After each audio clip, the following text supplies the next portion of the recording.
I'm Alyssa. And I'm Logan. And this is today's weather forecast. And in the weather today, we have a 90% chance of jokes. I was going to say bugs. A lot of bugs that crawl inside you and stay there and live off of you. And also a lot of sharp objects that can kill you. Now, I don't think that's normally like the kind of information the weather dude provides. Well, we're a new kind of weather. All right, this is an episode of The Marketer's Cut, where we talk about movie marketing and we throw our own ideas out there. We talk about the great ideas that actual movie marketing professionals have, made happen themselves. And you excited to get started today? I'm even more excited about today because I just realized you actually put a shirt on, and that just really makes me pumped. Okay. Yep.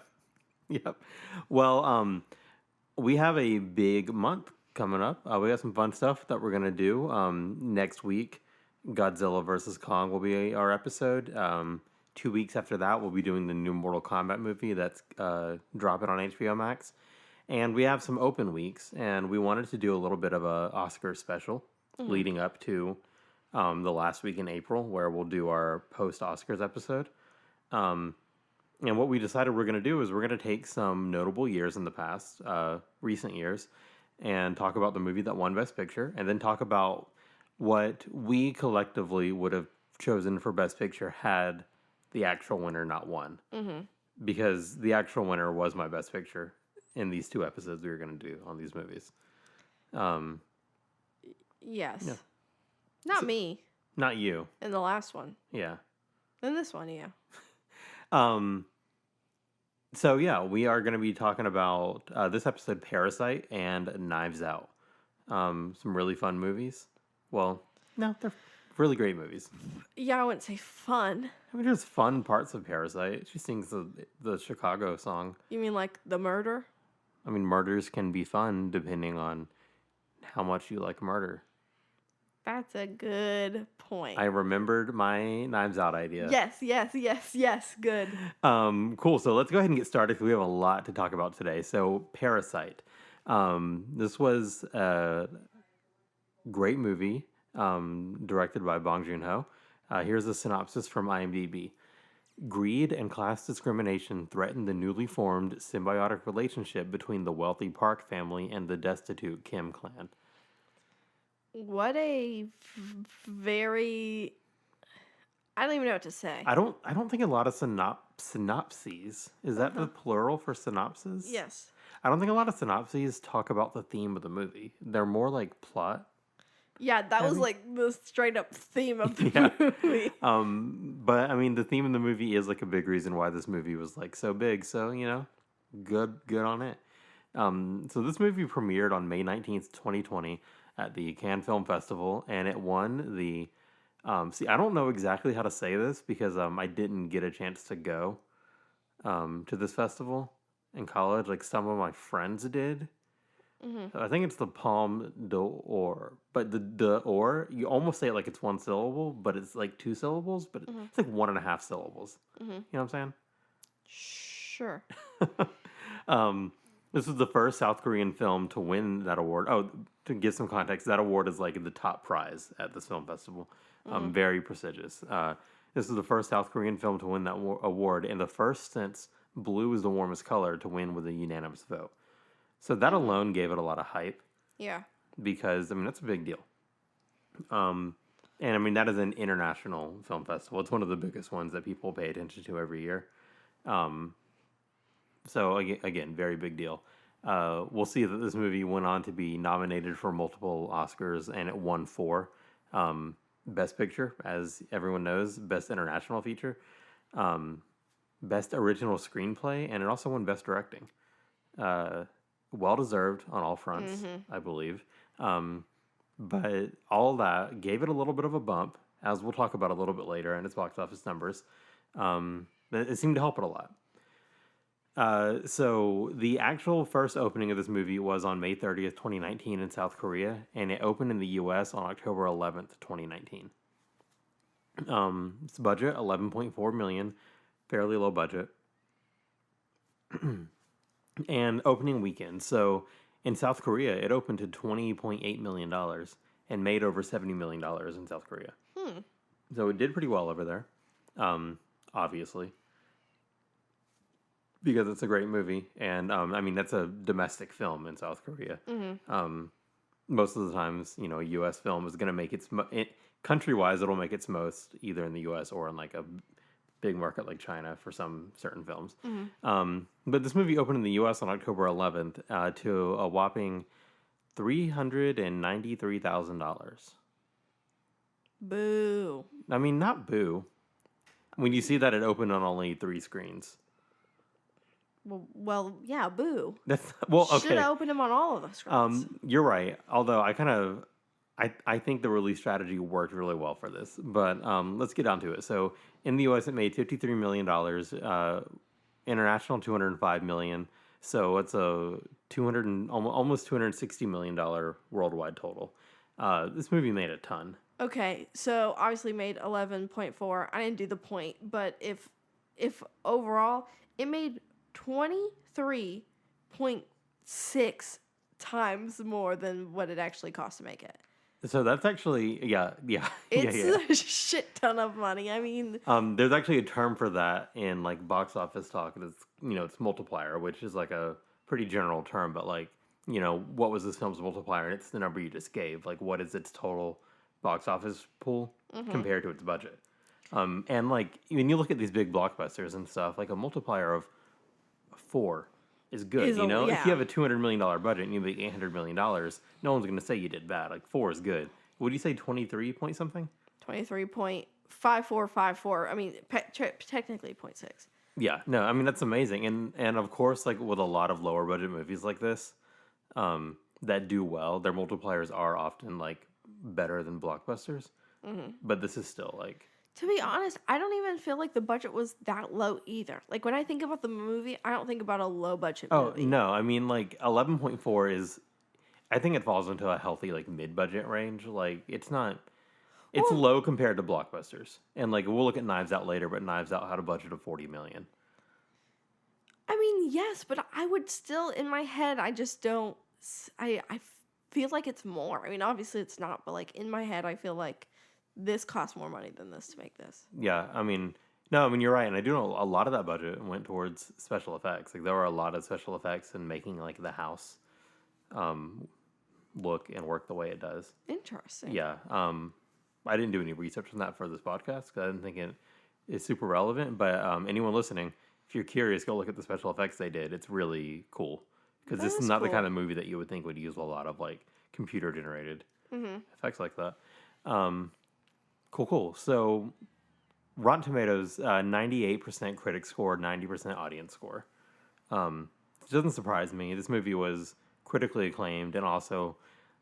I mean, the reason we went to go see it originally, when it came out, I think in October is when we saw it originally. And the entire reason we did was because we just heard people talking about it. We saw tweets about it. Yeah, everyone was talking about it. Yeah, so, I mean, it makes sense that the audience score for this one is pretty high. Now, Cinema Score didn't get one because it didn't have a wide enough release. Yeah, I remember at first, I mean, until people actually started seeing it, it wasn't that big of a thing. It was like, what is Parasite? And then it kept getting talked about. And I know I saw it in theaters twice myself. Because I asked my sister if she wanted to go to the movie, and I said, we should see Parasite. It was really good. Yeah. No, it had a really long run, and it's partially because of how slow it started, but also because its awards success helped prolong that run. It had legs. It had legs. So there's a couple of things I want to point out that are not as much about the marketing of the movie, but about how this movie is kind of being used to market other things. And then we'll jump into some Parasite marketing. But right now there is a limited series in the works at HBO, very early stages, but Bong Joon-ho and Adam McKay are set to produce. Not much is known, but it's reported that Mark Ruffalo and Tilda Swinton will possibly be cast as leads. Ooh. And it's like we don't need it. Does everyone watch Parasite? Yeah, that's true. But, get that cash. Bong Joon-ho. Not Adam McKay. He doesn't need it. That's true. He I does. mean, not that Bong needs it either, but like, get He that cash. deserves it. Yeah. Did you see him make the Oscars kiss? Yes. Okay. The set the film was shot on is being renovated and turned into like a Parasite tourist attraction. Okay. I want to go. I mean, yeah, I want to go. That seems cool. And there's another tourist thing that seems a little bit not so cool. So a lot of like Seoul tour routes have added Parasite locations to their stops. They've been heavily criticized for that because like it's like, hey, look at this poor neighborhood that Parasite is set in. Isn't it so cool to see this poor neighborhood that these people suffer in on the daily? And like even residents of these neighborhoods have complained about how it makes them feel to have tourists like gawking at them like they're animals in a zoo or something. And yeah, I can imagine that not feeling great at all.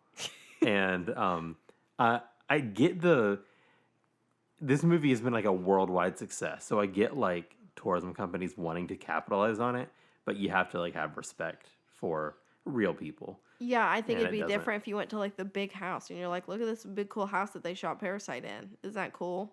Yeah. But they wouldn't want to be like, hey, look at this shitty place that they lived in. Isn't that cool? I mean, yeah, you're just kind of like, because real people live there, and yeah. Agreed. Yeah. So cool. We're gonna talk about the really slow, drawn out North America release, and then like the Oscar effect on that release as well. So this movie opened in 3 theaters. I think it was really 3 screens.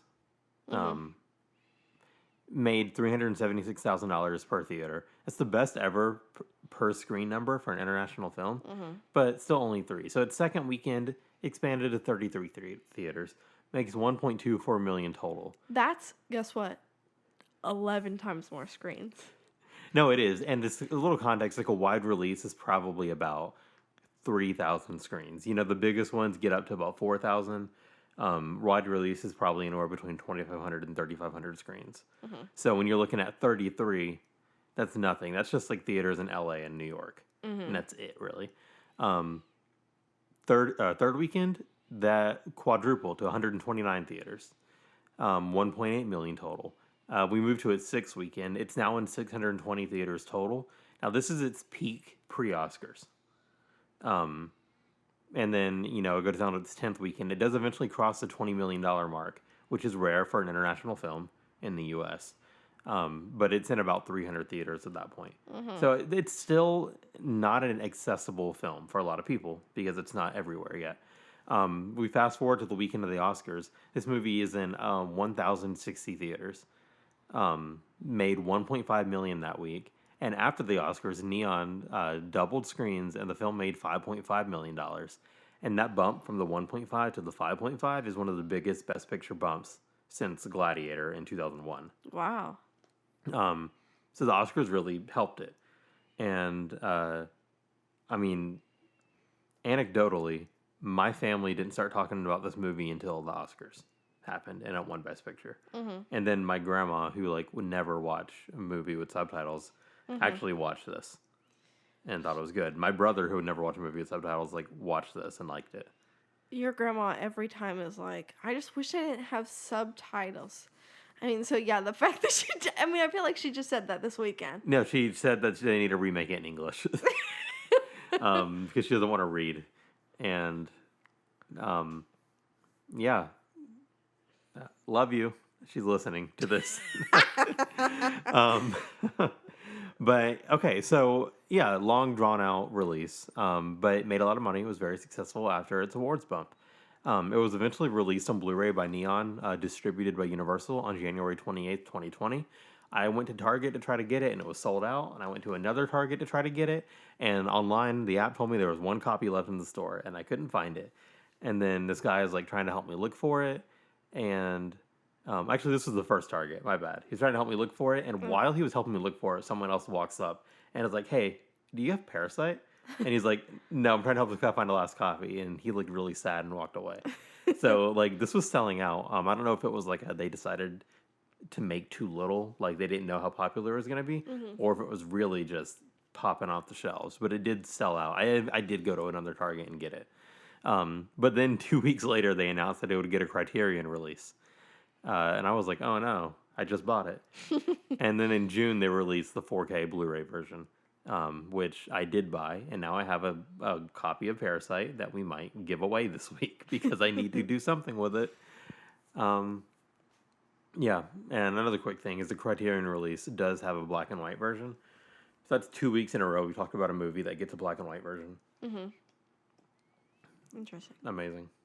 You have anything you want to add before we talk about the trailers and posters? Nope. Please go. Cool. What do you think about the trailer? The one thing about both of these movies is that there are very subtle things in both of them, and I feel like they were well incorporated in the trailers. Like the peach, like that's so subtle. Like there were just subtle things that were like nice after watching the movie that you're like, that was art. That trailer was art. I feel you. I know, I agree. I think the Parasite trailer is a little boring because it holds like a lot of it more like like you mentioned, the peach. We watch it now and we get it, you know? It's like, oh, that's cool. It's cool that they're showing the slow motion shot of her flicking the dust off the peach, the fuzz off the peach. But like before seeing this movie, I would have had no idea what that meant. You know? Well, of course. I mean, yeah, of course. But this holds like its plot a lot closer to its chest. The trailer did have some weird, had quotes from publications, but the way they showed it was like it was a text on a white bar and then another line of text without a white bar under. But then the white bar would like flip down to the bottom. And I thought it was like just moving the white bar to like focus on the second line of text, but it was also changing the text at the same time. So I kept getting lost when I was reading the quotes. I don't know if what I said makes sense, but it's the way they did it's really weird. I didn't even notice that. Oh, well, I was getting lost for sure. So, yeah, but I mean, otherwise, like I thought the trailer was intense, and I like the way it ended with her coming up the stairs. It was amazing. The poster. Now, before you comment on this poster, I want to tell a little story about when I asked you if you wanted to go see this movie, and you were like, "Is this the movie with the guy standing on the lawn?" Yeah. And I mean, I wouldn't look at this poster and think it's a great poster, but like you saw the poster, it stuck with you, and you described it to me when you were like this, and I was like, "Yeah, it is that movie." So the poster did its job there, I think. Yeah, I kept seeing it posted everywhere, and I was like, I don't want to see this fucking movie. And I said, wait, is it the movie with the guy on the lawn? And he said, yeah. And I said, okay, I've heard a lot about that movie. Maybe we should go actually see that. Cool. So I would say then, yeah, that covers, I mean, the poster, it works. I mean, the architecture of the house itself is so interesting that in this, and then like the green lawn, which kind of contrasts with it.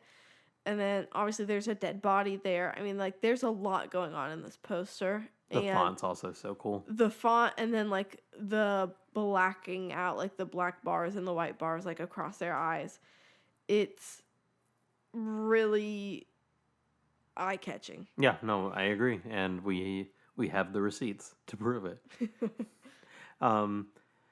Cool. So, I mean, that covers all the Parasite stuff. Let's talk about how we would market this movie ourselves. Okay, great. Since I introduced myself today on this podcast first, you should go first. Oh, that was your plan all along. It wasn't even about the weather thing. It was completely about the weather thing. Okay. Well, I don't have any idea. I'm just going to kind of like, go through my thought process. The peach you mentioned stuck in my head. I know. I wanted something with the peach. We're in the peach state. So, like, I don't know. Like, do you do like a Georgia Parasite? It's almost better maybe if you just don't talk and we sit here in silence instead and decide I had something. 1 week of you being nice to me, and now we're back. We're back to normal. You know what? It feels like home. It does feel like home. Yeah, no, I'm going to keep going. All right, so we have Georgia. It's the peach state.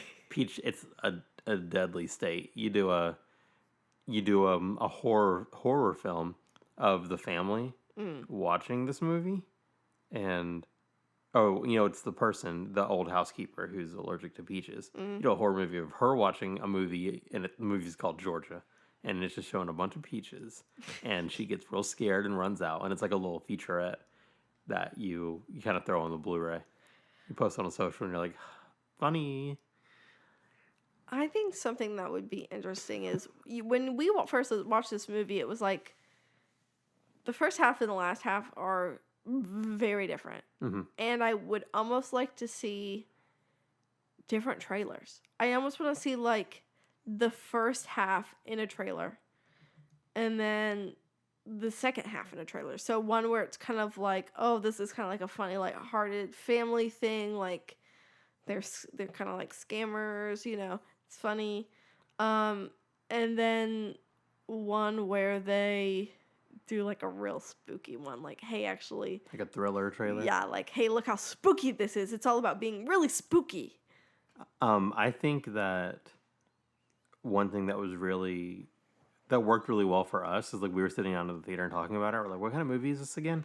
I look at the genre on IMDb and it says comedy, drama, thriller.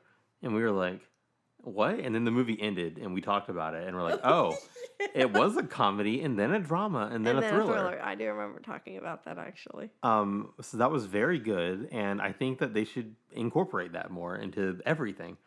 Like maybe one poster and you have 3 quotes, but it's like the funniest movie of the year, and then it's like the dramaist movie of the year, the most dramatic dramaist movie of the year, and then it's like the most thrilling movie of the year. So you said that one right, but not the second one. The thrillerist movie of the year. Please. So yeah. I just had a good idea. Okay. So what you do is you have all the characters in the movie, like maybe the same setup we have right there, except they're all actual parasites.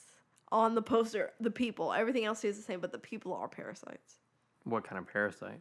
I don't know, whatever kind of parasites they're all different kind of parasites. Maybe like the one family is a certain kind of parasite, the other one's another different kind of parasite. You know, when you think about it, you can make them all glasses because glasses are really just a pair of sights. Because, you know, your eyes look through them and your eyes do sight. And you have 2 eyes and they can look through the 2 sights on the glasses. So it's a pair of sights. They should have done Parasite branded glasses. But they're just black. They're just black bars.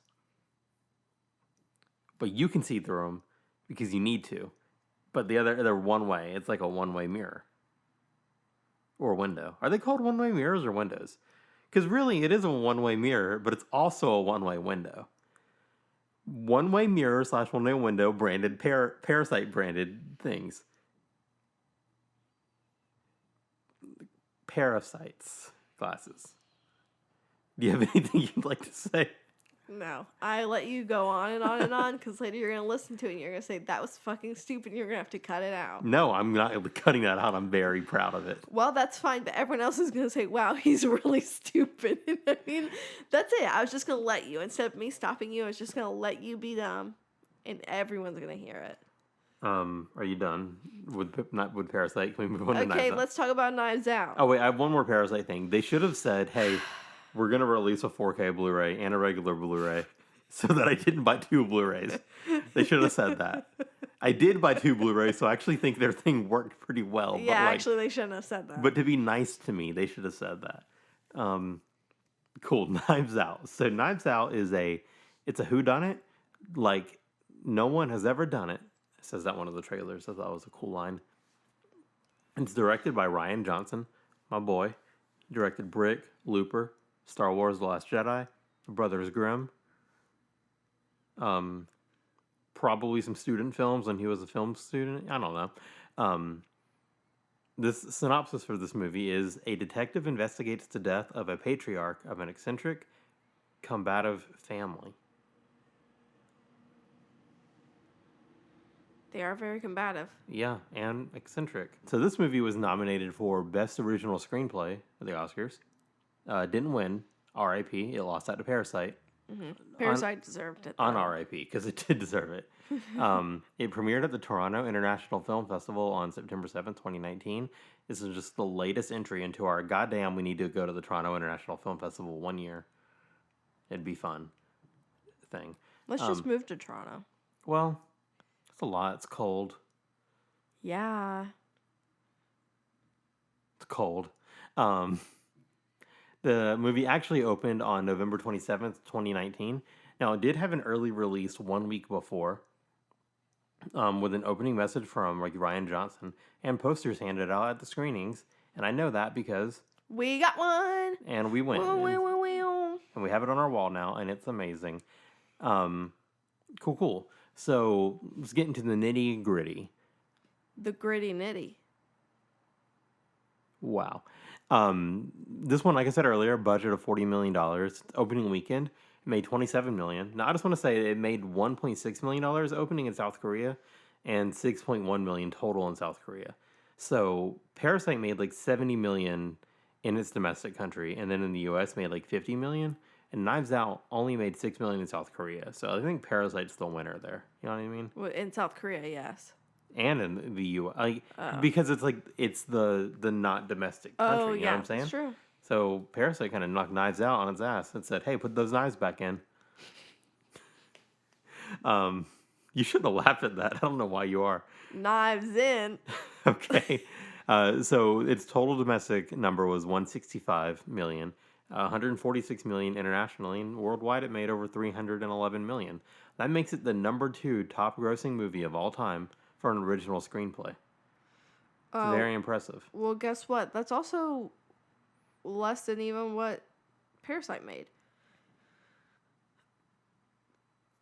No, it made more than Parasite worldwide.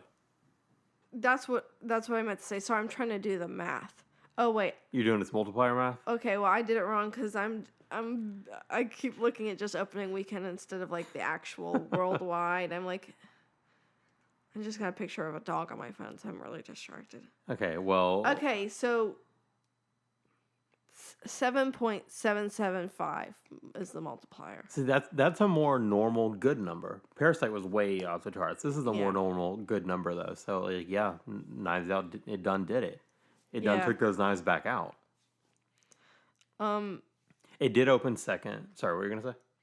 I was gonna say that opened second to Frozen 2. Oh. Well, it did open second to Frozen 2. It actually never held a number 1 spot at the box office because of Frozen 2. That was of all time, like of forever? Like not just that year? The number 2 top grossing movie of all time for an original screenplay. Yeah, that's of all time forever. Wow. The Frozen 2 thing is it opened the same week Frozen 2 did, and it opened at number 2 because Frozen 2 made more money. Yeah, but did you hear those original songs for Frozen?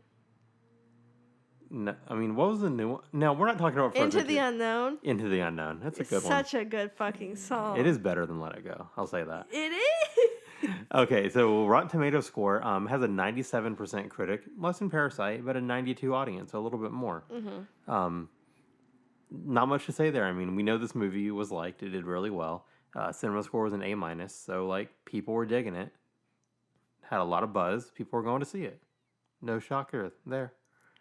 Little fun things, so like the name Harlan Thrombey, you know, the name of the dude who dies in Knives Out, is taken from a 1981 Choose Your Own Adventure whodunit called Who Killed Harlow Thrombey. That's a fun little tidbit. There was an in-theater audio commentary released, which I think I talked about in our Tenet episode. But like Ryan Johnson had this thing released where you like take in your phone and headphones and play it as the movie starts. So you can hear a commentary, and it kind of encourages second viewings at the theater. So that was a pretty smart like tactic that I haven't seen done a lot before. That's true.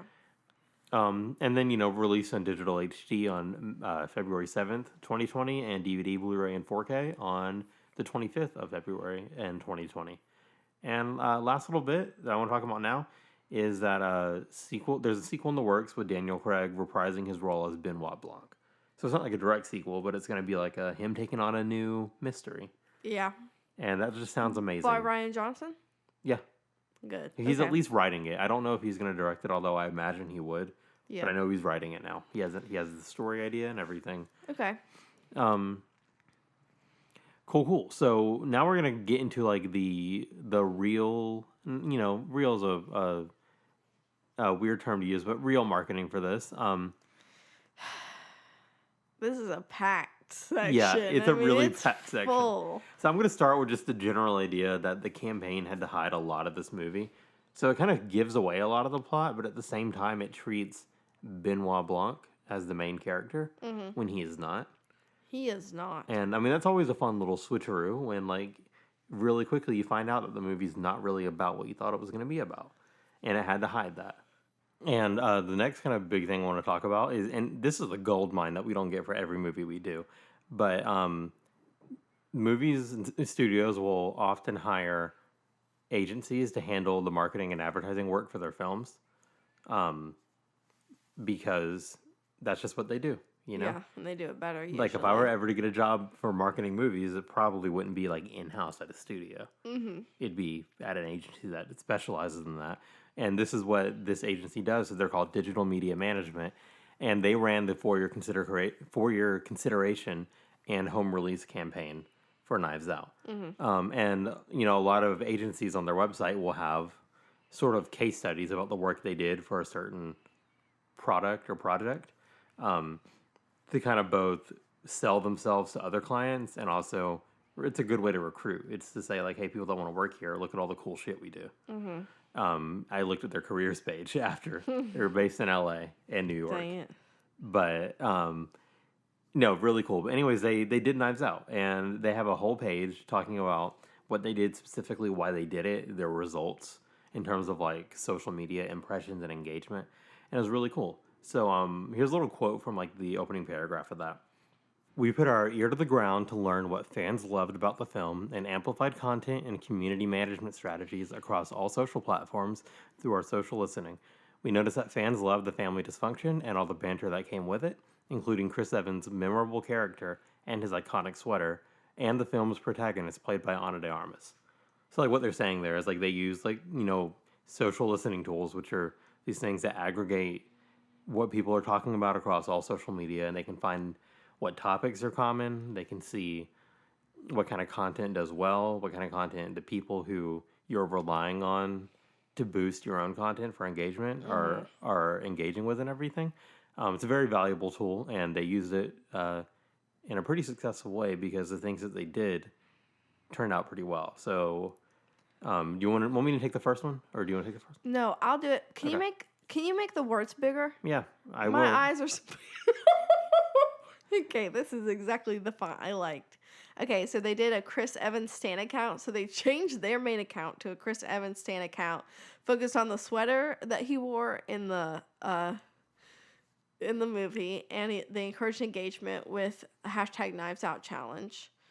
I don't know much about that challenge. Do you? So they were pretty much saying, hey, post your Knives Out sweaters. Post pictures of you in your sweaters. And use the hashtag Knives Out challenge. And people were eating that shit up. Okay. I remember when it was happening. I don't, but that's amazing. Okay, an FYC campaign, best sweater in a leading role. So, yeah, dude, I didn't show you that image. I meant to show you that image. Or you saw it, right? No. Oh, so there's an image that they had on the site. And oh wait, in the armchair and like the... yeah, it's a sweater in the armchair, and it says best sweater in a leading role, and it has 4 quotes from reviews and stuff that are like, I want the sweater to choke me, and it's like I want the sweater to punch me in the face, and just all this stuff. People love the sweater. Okay, I don't think I in detail read those quotes, but I do remember that image. But that was like a little joke part of the For Your Consideration campaign. But they also did like a cool thing for like best screenplay, where they had like a scene of the movie with the scrolling screenplay kind of on the bottom of the frame. Yeah, that was really cool. And then, you know, you get the normal like Rian Johnson for outstanding directing achievement and stuff like that, and they made all these social ads and boosted them pretty heavily. And then the last thing they did, not the last thing, one of the other things, they did a lot of things. So there's like a rom-com home release cut of the trailer for Valentine's Day, and they made it look romantic between Chris Evans and Ana de Armas, even though in the movie they are not romantic at all. It was a great trailer. Yeah. A lot of the people were like, "You're wrong for this" in the comments.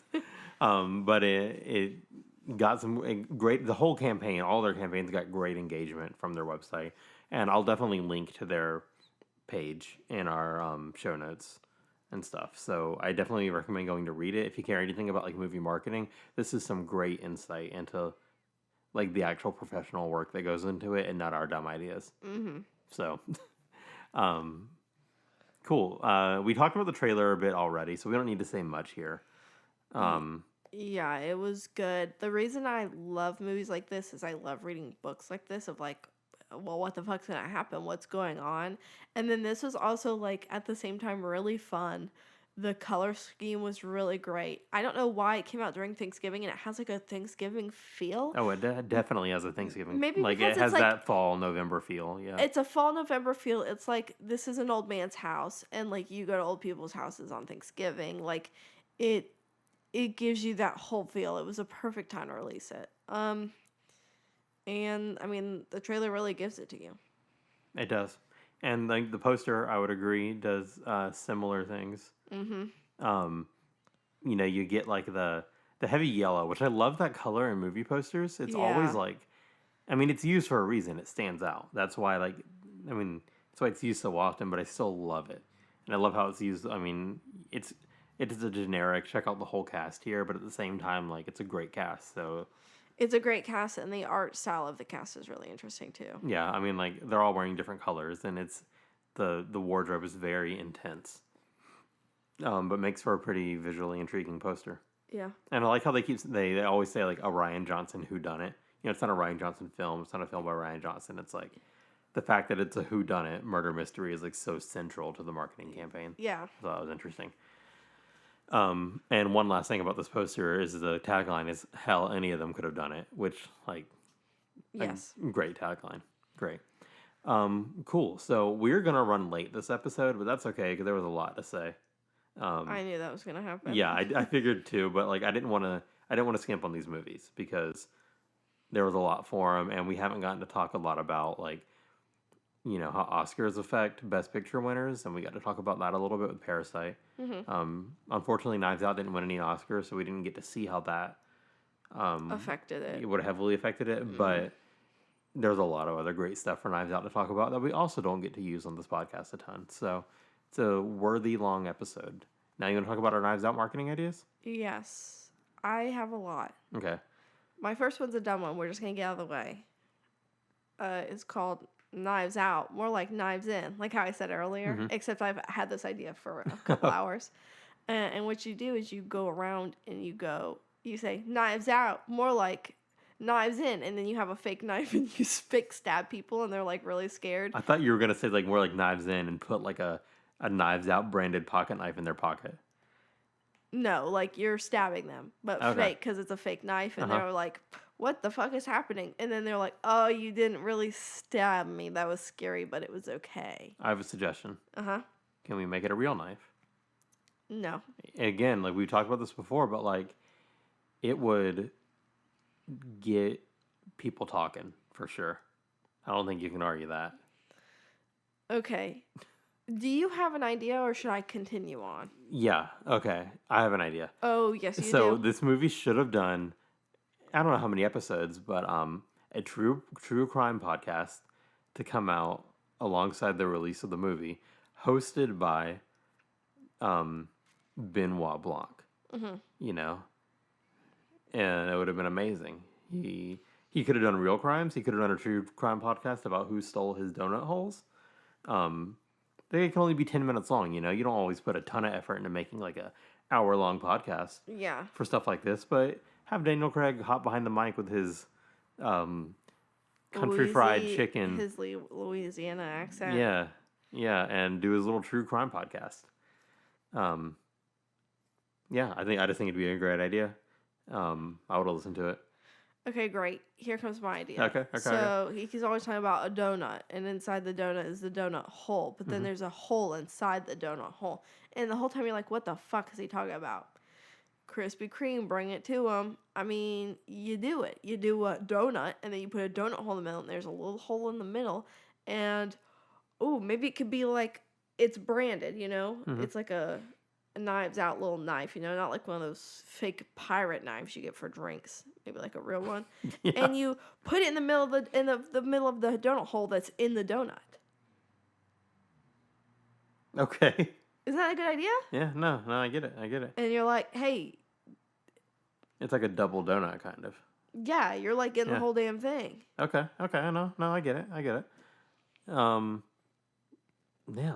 Do I have anything else? Oh, I do. I have a really great thing. So this is something that digital media management could have done, I think. that would have fit into their For Your Consideration campaign. Mm-hmm. Or even the home release campaign. So this is something that I remember that, a couple of movies have done it. I want to say there were some Lego ones, but I know for a fact that there was also, I think, a Romeo and Juliet, or like the Gnomes whole franchise. There were only 2 movies, Logan. Don't say the whole franchise. It's good. There's gonna be more. Bring us more gnomes. I hope so. I didn't see the second one. I really am thinking about There's it like now. Sherlock Gnomes. Sherlock Gnomes, right? Sherlock Gnomes and Romeo and Juliet. Oh shoot, you're right. I haven't seen Sherlock Gnomes. God damn it. Anyways, I think they did something where they released like images on their like Instagram or something, and it was like gnome versions of every Best Picture nominee. Mm-hmm. And something similar happened for, I think, Lego. The Lego movie did it. Where it was I like a do remember Lego that. version. And I mean, one of these is old. I think Her was like one of the ones that this happened for. So like, old, you know? But it's kind of funny. And I think you could do the same thing where you release images of, I don't know, Knives Out came out last year. It's like Parasite is one of the Best Picture nominees. You know, so you release like a photoshopped image of, you know, the Parasite family, but they're all wearing Knives Out sweaters. Just Knives Out sweaters? Yeah. Like the sweaters that he wears. Yeah. That's a good point. And then you do it, I mean, what was another release? 1917, you know? They're running through, they're trying to get the information to the general, and planes are crashing around them, but they're not wearing camo. They're wearing a nice knit wool sweater. Looks beautiful. So I think that would have been cool. Okay. You have another idea? I have 2 more ideas. Okay, go. Should I do both? Yeah, do both. Okay, so the thing is like, hell, any of them could have done it. You have like, and I don't mean this exactly, but like a Clue-esque Knives Out board game. Because really, any of them could have fucking done it. But I don't want it to be exactly like Clue. There's a bunch of branded Clue games. Not like that, and I don't know exactly how they would make it different, but it'd be really cool to have something like that, and every time it could be a different person. Well, could you do something where it's like, because a big thing about this movie that's different from other murder mysteries is you find out who the murderer is very soon. Yeah. So is there something like this where, like, I don't know, maybe everyone playing the game knows who the murderer is, but like they have to find proof somehow? Oh, that would be And that's like the main cool. mechanic of the game is that, like, you know what you're trying to find proof for, but you know you got to make sure you find it. I don't know. I'm not a game designer, but I think a game designer could make that work. I think so too, and it could still be a different murderer every time. You like pull one, you're like, oh, God damn it was Fred. Well, fuck. God damn it! It's been Fred the last 4 times. What the fuck, Fred? Exactly, and you have to figure out why Fred did it, Yeah. and like who done maybe framed him, whatever. Yeah. My last one is, so Harlan, he writes all these, whodunits. Mm-hmm. It'd be really cool if you get just like chapters, like one single chapter from different books, but as you read it, like the whole process isn't the word. The whole Story. Cycle. Idea. kind of the whole I'm just idea. saying random words now.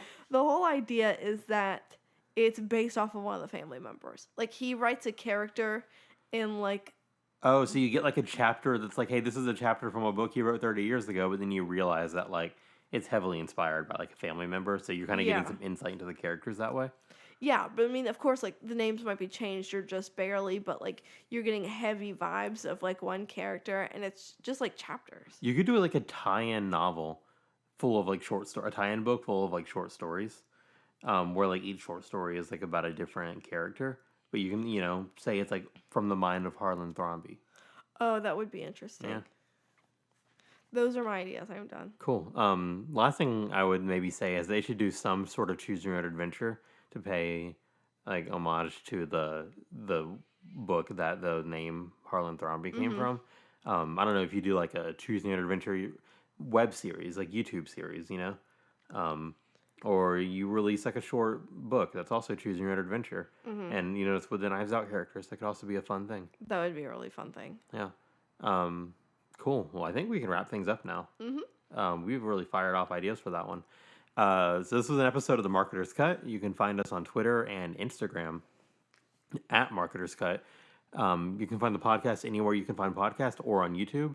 Learn more at marketerscut.com. I want to thank Jacob Wall for his art and also for distracting me in the middle of this episode, for texting me about art that I'm asking him to make. Find more of his work on Instagram at Jacob Art Wall.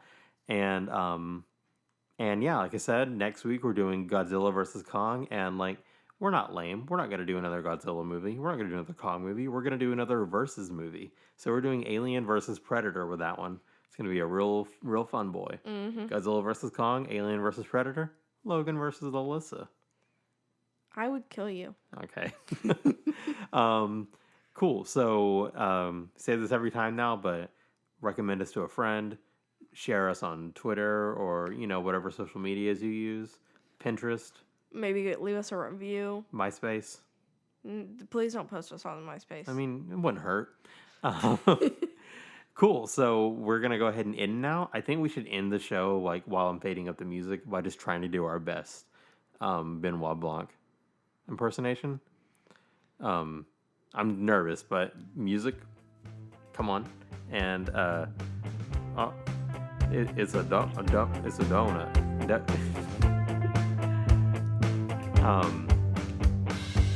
My name is Benoit Blanc. Why are you shaking your head? Just stop it.